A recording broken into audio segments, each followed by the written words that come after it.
중국 1기 때는 트럼프가 이렇게 압박을 하고 야 대화하자라는 뉘앙스를 내비치면 중국이 바로 대화 협상을 했거든요. 근데 지금 어떤가요? 동남아로 가버렸죠. 그리고 유럽 정상들을 만난다 그러고 중국도 덩치가 커지고 더 커지고 그때보다도 자칫하면 미국이 고립될 수도 있는 거 아닐까? 라는 생각을 합니다.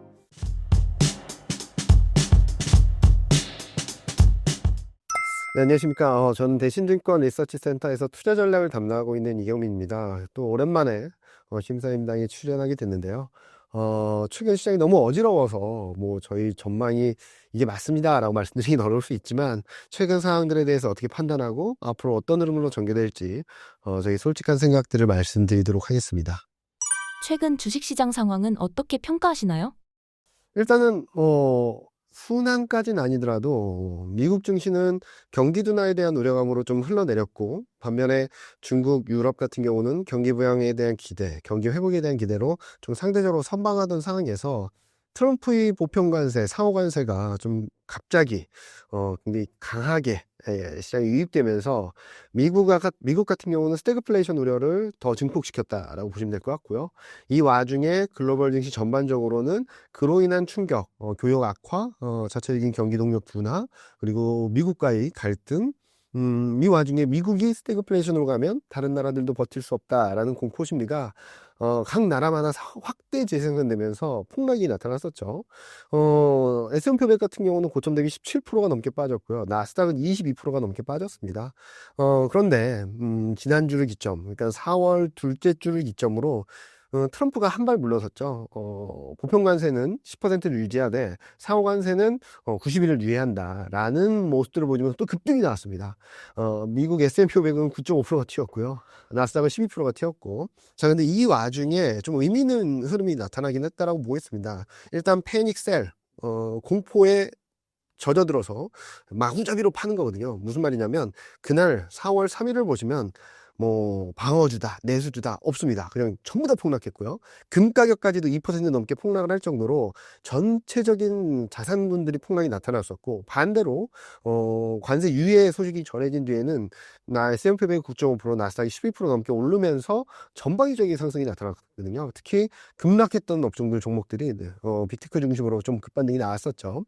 보통 이렇게 패닉셀과 패닉바이가 나오게 된다면 그때 형성됐던 접점이 당분간은 저점일 가능성이 높다. 그 밑으로 내려가지 않는다라는 얘기를 할 수 있어서 지금은 최악의 상황을 지나면서 어느 정도 바닥권을 통과하는 과정이 아닌가라는 생각을 하고 있습니다. 특히 그 이후의 흐름을 본다 하더라도 트럼프 같은 경우는 조금 한 발 물러선 모습들을 보여줬고 그동안에는 어떤 언급도 안 했던 연준까지도 최근 보스턴 연은 총재가 지난 주말을 기점으로 그러니까 4월 11일을 기점으로 위기감이 있다면 그리고 위기가 현실화된다면 적극적으로 대응할 수 있다는 뉘앙스를 내비치면서 트럼프 푸 파월 푸까지는 아니지만 이전보다는 좀 완화적인 스탠스 그리고 어느 정도 리스크에 대한 인지하고 있다는 시그널들이 나타나다 보니까 증시 흐름들은 여기서 추가적인 급락보다는 좀 바닥을 다지면서 좀 반등 시도를 이어가지 않을까라는 예상을 하고 있습니다. 트럼프가 물러나게 된 배경과 관세가 시장에 미치는 영향은 어떻게 보시나요? 일단은 스태그플레이션 우려가 너무나도 커졌죠. 그리고 또 하나 봐야 될 것은 여러 분석 자료들을 보면은 미국 경제, 미국 기업의 타격이 가장 크다라는 분석이 많습니다. 그동안 기업 실적, 그러니까 미국 기업 실적을 끌어왔던 거는 빅테크 기업들이거든요. 근데 빅테크 기업들 중에 반도체나 하드웨어나 이런 기업들의 매출을 보면은 해외 매출 비중이 한 60% 정도 됩니다. 그러면은 글로벌 교역 관계에서 문제가 생기게 된다면 이들 실적에는 분명히 문제가 생기겠죠. 그리고 또 하나는 아이폰을 만들 때 트럼프가 원하는 것처럼 해외 비중을 다 없애고 미국에서만 만든다라고 했을 때는 생산 단가가 91% 올라갈 수 있다는 전망도 나오고 있고요. 이럴 정도로 물가 부담이 커진다. 타격은 미국 기업이 본다라는 얘기들이 나오다 보니까 좀 트럼프 입장에서는 좀 부담이 되었다고 생각을 하고 있고 또 하나 이번 흐름들을 보면서 몇 가지 트럼프 입장에서 마지노선이 생긴 것 같아요. 첫 번째로는 트럼프가 원했던 것은 관세 정책으로 인해서 달러는 강건해지고 채권 금리는 떨어지면서 어느 정도 부채를 좀 탕감할 수 있는 부채가 낮아지는 그런 것들을 원했을 수 있는데 반대로 됐죠. 달러는 약세로 가고 그리고 채권 금리 급등을 하고 그러다 보니까 여러 가지 문제들이 발생했습니다. 단순하게 주식시장이 폭락했다는 건 별로 신경을 안 썼던 사람이 이제는 채권물량 급등을 하면서 또 여기에다가 신용 스프레드까지 급등을 하면서 시장이 단순하게 경기가 불안하다, 그리고 물가가 오를 수 있다라는 걸 넘어서 신용위기가 오는 거 아닌가라는 것들을 좀 자각하게 됐거든요. 그래서 미국채 10년물은 4.5%, 그리고 30년물은 5%가 가까워지다 보니까 트럼프 입장에서도 여러 가지가 부작용들이 연쇄 도미노 현상이 나타날 수 있다는 걱정을 한 거라고 보고 있고요. 그래서 딱 거기 수준까지 올라갔을 때 트럼프 입장이 90일, 상호관세 90일 이후에, 그리고 최근 품목별 분류를 재분류하면서 관세를 늦춘다는 것들, 이런 것들이 나왔다라고 보시면 될 것 같아요. 또 하나는 트럼프가 취임하고 나서 가장 먼저 말했던 게 드릴 베이비 드릴이라고 해서 에너지 패권에 대한 강렬한 의지를 노출했거든요. 근데 경기 침체 우려가 들어가면서 미국 WTI 기준 유가가 60달러로 깨지니까 어떤 현상이 벌어졌냐면 에너지 기업들의 하이힐드 스프레드가 60달러를 깰 시점부터 4%포인트가 급등을 해버렸습니다. 그 말은 무슨 말이냐면 취약한 기업들이 무너질 수 있다는 얘기거든요. 실제로 도산하는 기업들이 많아졌고요. 그러면은 트럼프가 그렇게 강하게 말했고, 그리고 취임하자마자부터 드릴 베이비 드릴이라고 해서 엄청난 구호를 만들어냈던 입장에서는 문제가 생기는 거죠. 나는 에너지를 살리겠어 했는데 정작 자신의 관세 정책으로 인해서 나타난 부작용들이 결국에는 에너지 기업들을 망하게 만들 수 있다? 굉장히 부담스러운 거죠. 에너지 패권에 대한 명분도 잃어가는 거고. 이런 것들이 좀 복합적으로 작용하지 않았나라는 생각을 하고 있습니다.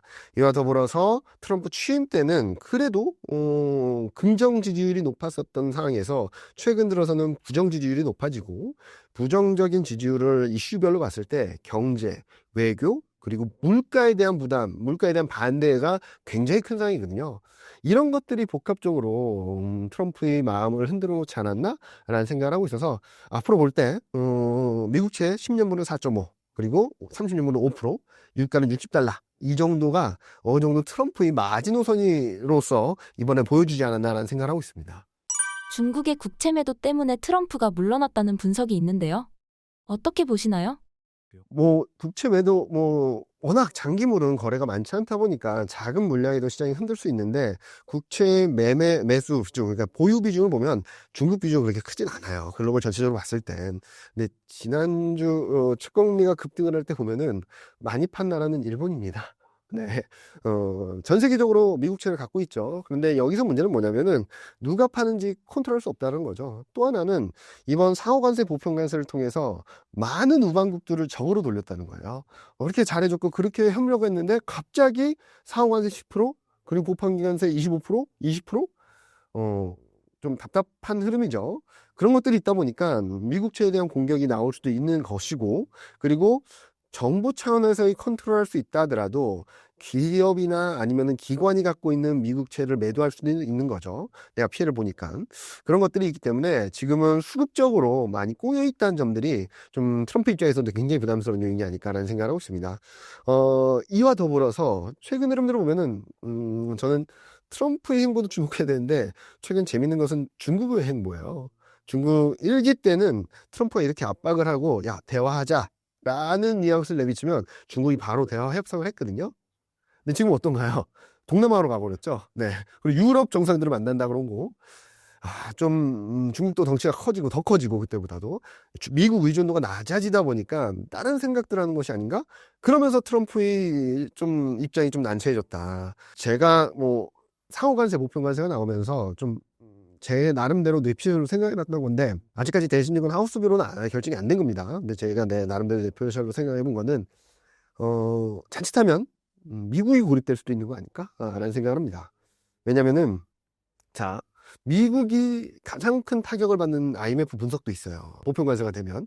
그 이유는, 한 나라마다 미국과의 교역에 문제가 생기는 것 뿐이죠. 한 나라마다는. 근데 트럼프 미국 경제는 어떻죠? 전 세계하고 문제가 생기는 거죠. 충격이 클 수도 있다는 거고, 그렇게 되면은 우방국이라고 생각했던 국가들을 적으로 돌려놨으면 이제 중국의 행보에 따라서 자칫하면 중국, 유럽, 아세안 이 세 지역만 합쳐져도 교역의 비중이 미국보다 압도적으로 높겠죠. 그런 바운더리가 만들어지는지를 좀 지켜봐야 될 것이 아닌가라는 생각을 하는 거고, 제가 왜 그런 생각을 했냐면은 AFPI라 그래서 미국 우선정책경제연구소라는 데가 있습니다.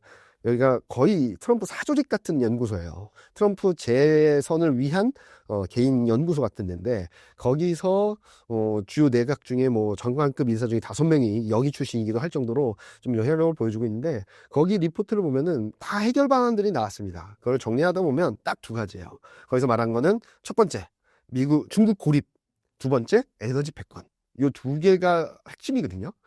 근데 여기 보고서에서 아예 안 나온 내용이 딱 2개입니다. 보편관세, 상호관세. 없어요. 여기에. 자, 그러면은 보편관세, 상호관세를 잘못하면은 여기 정책 분석이 제대로 안 된 상태에서 보편관세, 상호관세를 잘못 펼쳤다가는 역풍이 불지 않을까라는 생각을 할 정도로 지금은 여러 가지 역학관계들이 남아 있다라고 생각합니다. 물론 이게 하루 이틀 안에 뭐 바뀌는 건 아니겠죠. 그렇지만 트럼프 1기 때와 다른 흐름들을 보여준다는 측면에서 트럼프의 스탠스도 중요하겠지만 중국의 스탠스가 어떻게 가는지에 따라서도 전반적인 교역의 패권, 교역의 중심이 어디로 바뀌는지도 나올 수 있으니까 그런 것들도 한번 챙겨보시면 이번 관세정책, 트럼프 관세정책으로 인한 파급 효과들이 어디까지 움직일 수 있을지, 이거는 좀 긴 호흡이니까요. 그런 것들도 지켜보시면 또 다른 관전 포인트가 될 수 있다고 생각하고 있습니다. 트럼프의 관세 드라이브가 한계에 봉착한 게 아닐까요? 일단은 속도 조절이 나올 수 있겠죠. 워낙 센 드라이브. 잘 생각해 보시면 지금 트럼프 취임한 지 2달 좀 넘었습니다. 너무, 너무 빨라요. 너무 세고. 그러니까 조금 조급한 것 같습니다. 왜 그러냐면 트럼프 1기 때 실패의 경험이 있어요. 트럼프 1기 때는 재정 여력이 어느 정도 있다 보니까 2017년 취임한 직후부터는 세금 인하를 해주고요. 그리고 규제 완화를 했습니다. 그리고 2018년부터 관세 정책 드라이브를 걸고 중간 선거를 했는데 깨졌어요. 예, 졌습니다. 그래서 트럼프 후반부는 아무것도 한 게 없다시피 하거든요. 그런 패착이 있다 보니까 지금은 반대죠. 워낙 재정 여력도 좀 제한적이다 보니까 지금은 재정을 마련하기 위해서 도지라고 하는 일론 머스크가 주도하는 그런 효율성 부서부터 해서 관세까지 어떻게든 재정을 확보하려는 모습들을 보여주는 거죠. 그 다음 스텝은 뭐냐? 이제 감세랑 규제 완화 이런 쪽이겠죠. 그래서 일단은 10% 상호 관세를 통해서 어느 정도의 재정을 좀 마련하는 모습들을 보여주고 있습니다. 그리고 도지를 통해서도 재정 효율을 하고 있고, 이렇게 보면 앞으로 흐름들은 관세를 더 세게 드라이브 걸기보다는 속도 조절하는 가운데 앞으로는 뭐 세금 감면이라든지 규제 완화라든지 그동안 감세했던 연장안을 계속적으로 통과하는 그림들, 경기 부양 쪽으로 좀 점차 포커스가 맞춰지지 않을까라는 생각을 하고 있거든요. 따라서 저희 대신증권도 이 정도로 빠르게 들어올 줄 몰랐거든요. 관세 정책이. 저희는 보통 허니문 기간이라고 하죠. 보통 2, 3, 4월은 허니문 기간이고 5월 이후부터 어떤 액션을 취하는데 지금 트럼프는 굉장히 빠르게 취임하자마자부터 관세 드라이브를 몰고 있는데 이 흐름들이 저희가 예상했던 것보다 빠르게 막 오긴 했지만 반대로 그 다음 스텝인 규제, 경기 회복에 대한 경기 부양을 위한 정책들이 펼쳐지게 된다면 글로벌 전반적으로 나쁘진 않을 거다. 그리고 또 하나는 자, 관세 정책을 대응하는 국가들의 흐름들을 보면은 보복 관세한다, 협상하자 여러 가지 대응단이 있는데 결국에는 자체적으로는 경기 부양, 재정 드라이브 플러스 금리 인하를 노력하고 있습니다. 무슨 말이냐면 대외적으로 위축될 수밖에 없는 환경이라면 대내적으로 경기를 부양하게 만들겠다라는 게 목표라고 볼 수 있겠거든요. 그러면은 전반적인 글로벌 전체적인 유동성이 풀릴 수밖에 없겠죠. 금리도 인하하고 재정도 풀게 된다면 그런 그림들이 아마 올해 2분기를 지나면서 좀 더 가시화될 수 있다는 측면에서 관세 정책에 대한 부담들은 남아있긴 하지만 그렇다고 해서 경기가 망가지는 그림보다는 그에 상응하는 경기 부양 정책이 들어오면서 그리고 보조금이나 이런 것들이 들어오면서 시장은 단기 충격 이후 좀 제자리를 찾아가는 그림들이 전개될 수 있다고 보고 있습니다.